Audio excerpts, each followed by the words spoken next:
Hey guys, welcome back. So in this video I'm going to show you how to use ChatGPT for data analysis.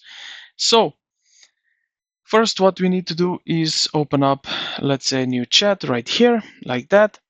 Now what you're going to do next is you will click here on the left side. You will see this plus icon in this text box right here. So click on it and then you can see that you can add photo and files. So click on that.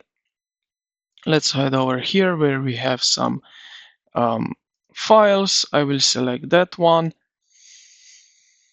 Now once your file is uploaded, you can use natural language prompts to perform complex tasks. So we can use prompts like show me summary of the key metrics, let's say, or what are the top, uh, let's say something like that. Or we can um, create, for example, this kind of request, and let's try it. We will need to wait a few moments. Just like this, as you can see, now it's finished. So here we have a chart,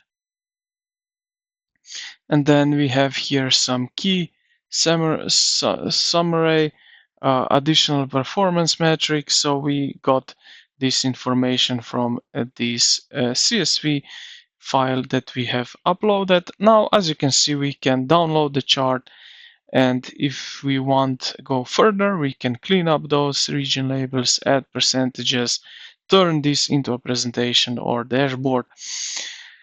And yeah, this is how you can use ChatGPT for data analysis. So I hope this video helped you out.